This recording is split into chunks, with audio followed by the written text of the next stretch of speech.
हे शिकारी, तुम मुझे मत मारो, मैंने तुम्हारा क्या बिगाड़ा है? चिड़िया, मुझे तुम्हें मारने और पकड़ने का कोई शौक नहीं। ये सब कुछ मैं अपने पापी पेट के लिए करता हूँ। यदि मैं ये कार्य नहीं करूँगा तो खाऊंगा क्या? शिकारी की यह बात सुन चिड़िया उसकी मजबूरी को समझ जाती है। हे शिकारी, तुम मुझे मत बेचो, तुम मेरा इलाज कर अपने साथ रखो, मैं तुम्हारी किस्मत को बदल दूंगी। ठीक है चिड़िया, मैं तुम्हें नहीं बेचूंगा, लेकिन क्या सच में तुम मेरी किस्मत को बदल सकती हो? हाँ हाँ शिकारी, मैं एकदम उचित कह रही हूँ, मेरी बात का विश्वास करो। ठीक है चिड़िया, तो फिर चलो मेरे साथ मेरे घर। फिर शिकारी उस चिड़िया को भी अपने साथ लेकर चला जाता है।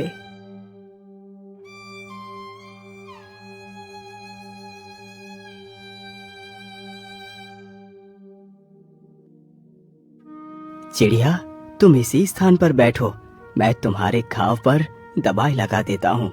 इतना बोलकर शिकारी चिड़िया को वहीं पर बैठाकर दवाई लेने जाता है। वह जल्दी ही एक कटोरी में दवाई ले आता है और उस चिड़िया के घाव पर लगाता है। चिड़िया, अब तुम यहीं पर बैठकर आराम करो, कल तक तुम बिल्कुल ठीक हो जाओगी।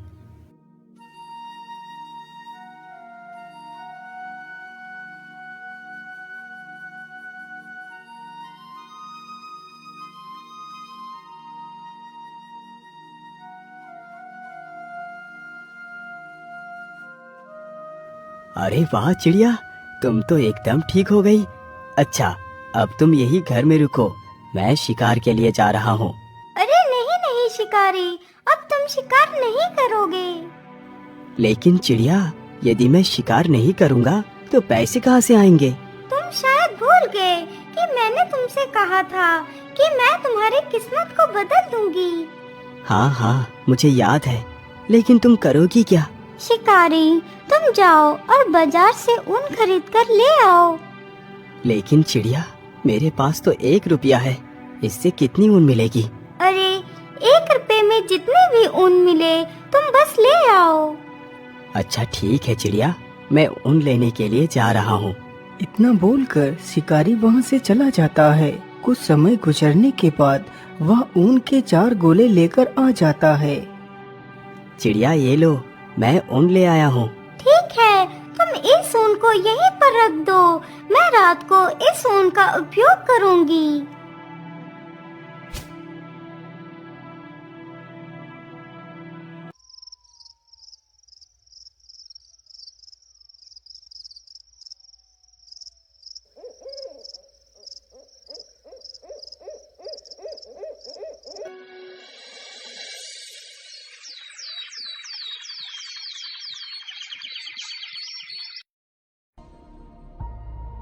अगले ही दिन शिकारी जैसे ही सोकर उठता है तो वह देखता है कि सामने टेबल पर एक बहुत ही सुंदर शाही सूट रखा हुआ है।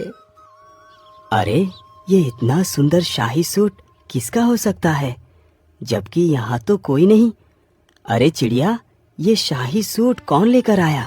अरे शिकारी, तुम ज्यादा अचंभित मत हो, ये सूट मैंने ही बनाया है। क्या ये सूट तुमने बनाया है? मुझे तुम्हारी बातों पर विश्वास नहीं हो रहा। तुम मेरी बात का विश्वास करो, ये मैंने ही बनाया है। अब तुम इस सूट को लेकर बाजार में बेच आओ। इतना सुनकर शिकारी उस शाही सूट को लेकर बाजार की ओर चल देता है, लेकिन उसके मन में काफी सारे सवाल चल रहे थे। आखिर ऐसा कैसे हो सकता है? भला एक चिड़िया इतना सुंदर सूट कैसे बना सकती है? मुझे तो लगता है ये कोई साधारण चिड़िया नहीं हो सकती। इसका पता तो मुझे लगाना ही होगा।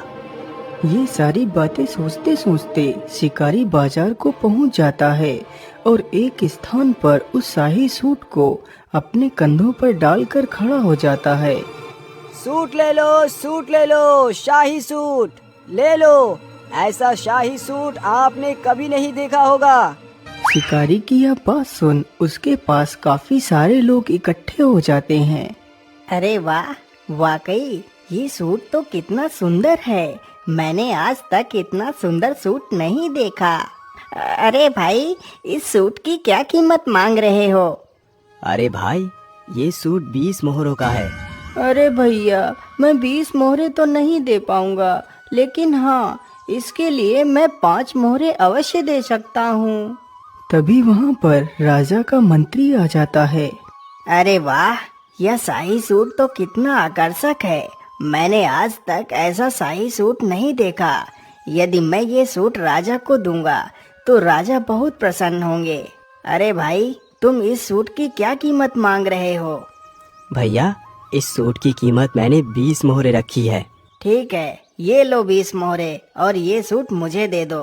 शिकारी जल्दी ही उन 20 मोहरों को लेकर उस शाही सूट को उसे दे देता है। अरे वाह, एक सूट तो 20 मोहरे का बिका। 20 मोहरे तो कमाने में मुझे वर्षों लग जाते। मैं ऐसा करता हूँ, फिर से ऊन खरीद कर ले चलता हूँ। आज तो मैं पता लगा कर ही रहूंगा इस चिड़िया का सच क्या है। अरे चिड़िया, तुमने तो कमाल ही कर दिया। तुम्हारे द्वारा बनाया गया सूट 20 मोहरों में बिका है। मैं और भी ऊन खरीद कर लाया हूँ। जैसे ही आधी रात गुजरती है तो वह शिकारी झूठ मूठ सोने का नाटक करता है।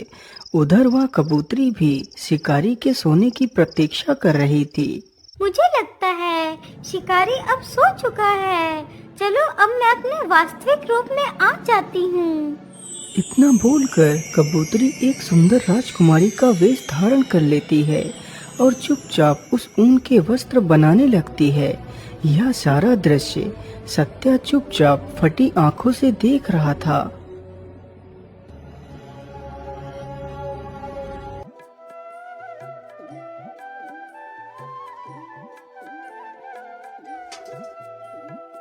अगली सुबह राजकुमारी वापस से अपने उसी कबूतरी वेश में आ गई थी। अरे वाह कबूतरी, आज तो तुमने और भी ज्यादा सुंदर वस्त्र बनाए हैं।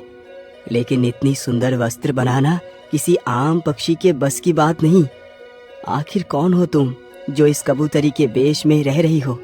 मैं तुम्हारी वास्तविकता को जान गया हूँ। बताओ, तुम कौन हो? सत्या, मैं कोई कबूतरी नहीं हूँ। मैं कल्पराज की राजकुमारी कल्पना हूँ। यह बात कई वर्ष पहले की है। मेरे पिता राजा वीर प्रताप को कोई भी संतान नहीं थी। लेकिन महारानी जी, मैं ऐसा नहीं कर सकता। चाहे मेरी कोई संतान हो या ना हो, यदि ईश्वर मुझे निस्संतान ही रखना चाहते हैं तो ये ही सही। लेकिन मैं दूसरा विवाह नहीं करूँगा। लेकिन महाराज, क्या आप अपने वंश को अपने तक ही सीमित रखना चाहते हैं? क्या आप नहीं चाहते कि आपका वंश आगे बढ़े? आखिर आपके बाद आपके राज्य को कौन संभालेगा?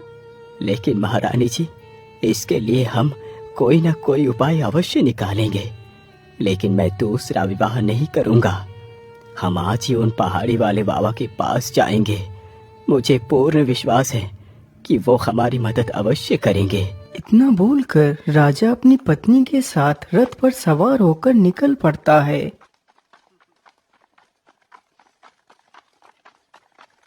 वह चलते चलते जल्दी ही उस बाबा के आश्रम में पहुंच जाता है।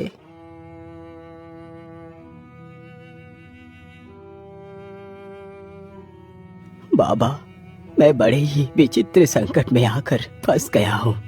समझ नहीं आ रहा क्या करूँ और क्या ना करूँ। महाराज, मैं आपकी चिंता के विषय को भली भांति समझता हूँ।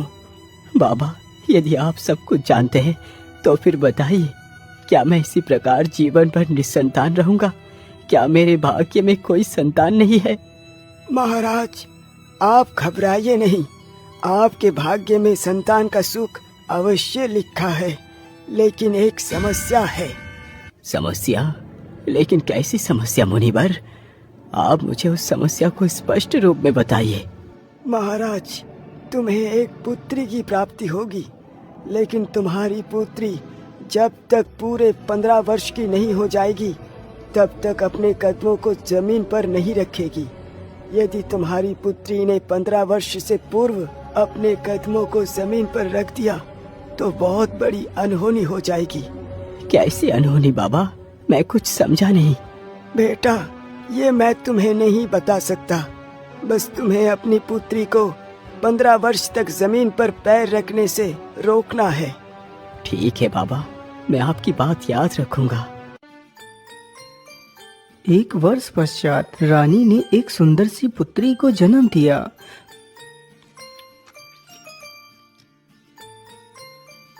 मंत्री जी, जाओ और पूरे राज्य में धन दौलत बांटो। आज मेरे लिए सबसे बड़ा खुशी का दिन है। धीरे धीरे काफी वर्ष गुजर गए।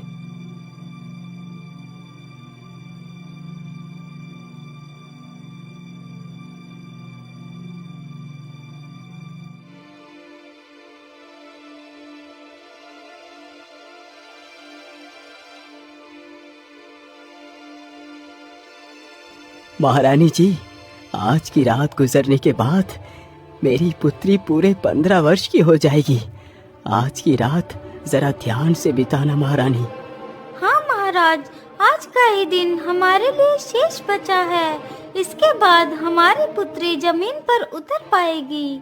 आधी रात जैसे ही गुजरती है तो महारानी की भी आंख लग जाती है। तभी राजकुमारी को कुछ बुरे बुरे सपने दिखाई देते हैं। वह बिस्तर पर पड़े पड़े भयभीत हो जाती है और पलंग से नीचे गिर पड़ती है। हे भगवान, ये क्या हो गया? मैं जमीन पर कैसे गिर पड़ी? माँ, जल्दी उठो, देखो मैं पता नहीं कैसे जमीन पर गिर पड़ी। इतना सुनते ही महारानी की आंखें खुल जाती हैं। अरे अरे अरे पुत्री, ये तुमने क्या कर दिया? तुम बिस्तर से क्यों नीचे उतर गई? महारानी इतना कह ही रही थी कि तभी कमरे में कुछ प्रकाश जैसा प्रकट हुआ।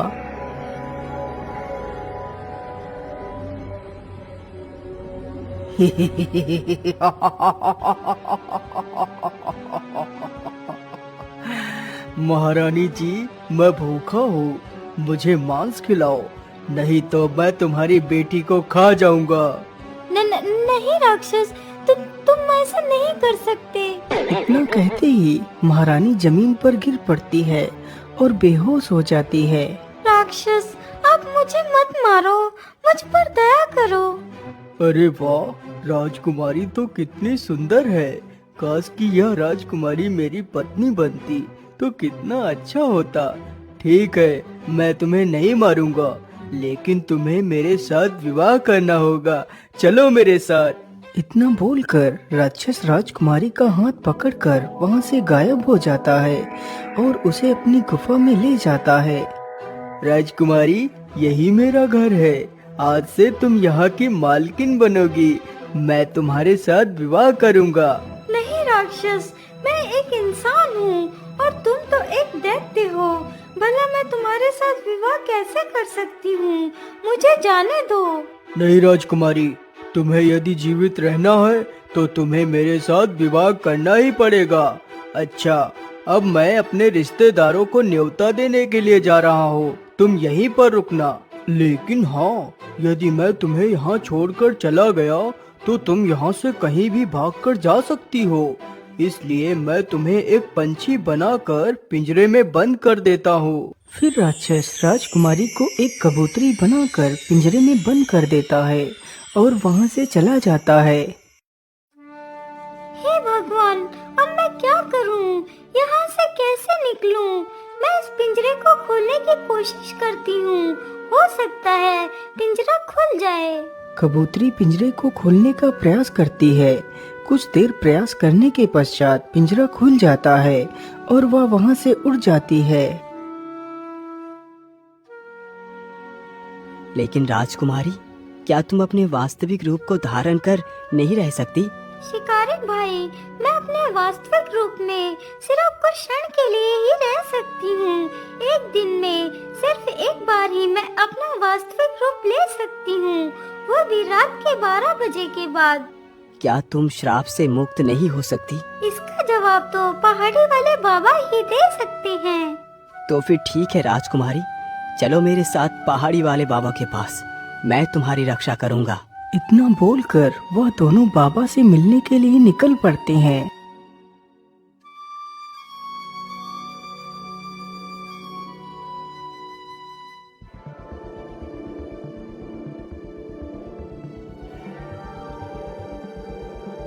बाबा, हमारी सहायता कीजिए, हम बहुत ही दुविधा में पड़ गए हैं। बोलो बेटा, क्या बात है?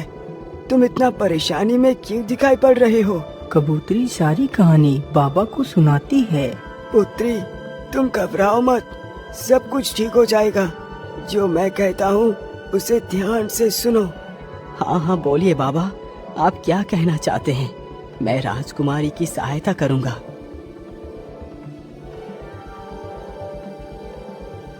राजकुमारी, तुम्हें अपने वास्तविक रूप को प्राप्त करने के लिए उस नदी में स्नान करना होगा, तभी तुम अपने पिछले जन्म के श्राप से मुक्त हो पाओगी। आज अमावस्या है, तुम्हें उस नदी में रात 12 बजे स्नान करना है। सत्या, तुम भी राजकुमारी के रक्षण के लिए साथ ही जाओगे। राजकुमारी, अब वो समय आ चुका है। सत्य, तुम जल्दी से राजकुमारी को नदी पर लेकर जाओ। बाबा की यह बात सुनकर शिकारी राजकुमारी के साथ नदी के लिए निकल पड़ता है। वह दोनों जल्दी ही नदी पर पहुंच जाते हैं। सत्या, तुम यहीं पर रुको, मैं अभी नदी से स्नान करके आती हूँ। ठीक है राजकुमारी, तुम जाओ, मैं यहीं पर तुम्हारी प्रतीक्षा करता हूँ। इतना सुनकर कबूतरी जैसे ही नदी में स्नान करने के लिए आगे बढ़ती है।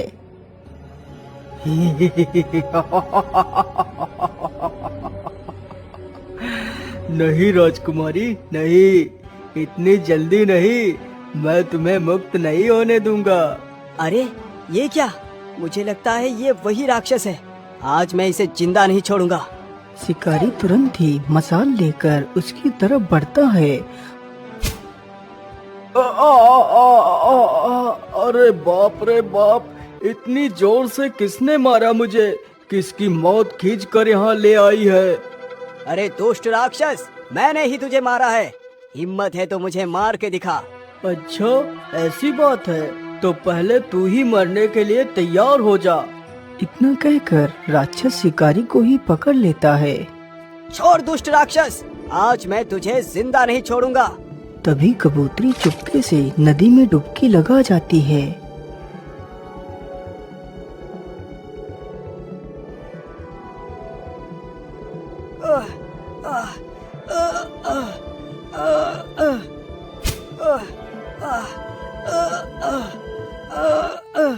शिकारी, क्या तुम ठीक हो? तुम्हें कुछ हुआ तो नहीं? नहीं नहीं राजकुमारी, मैं बिल्कुल ठीक हूँ। शिकारी भैया, आखिर तुमने ऐसा क्यों किया? तुमने मेरे लिए अपनी जान को खतरे में क्यों डाल दिया? राजकुमारी, मैंने ये सब कुछ इसलिए किया क्योंकि मैंने अपने संपूर्ण जीवन में सिर्फ पाप कर्म ही किए हैं। आज मैंने सोचा क्यों ना मैं आपकी जान बचाकर कुछ तो अच्छा कर्म कर लूं। चलो शिकारी, तुम मेरे साथ मेरे राजमहल में चलो।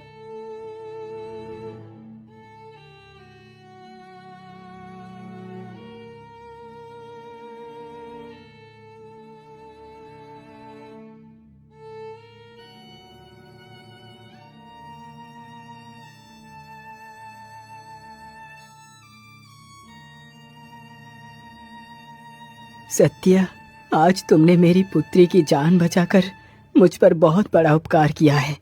मैं तुम्हारा ये उपकार कभी नहीं चुका पाऊंगा। मंत्री जी, सत्या को एक बैलगाड़ी भरकर सोना, चांदी, हीरे, जवाहरात दे दी जाए।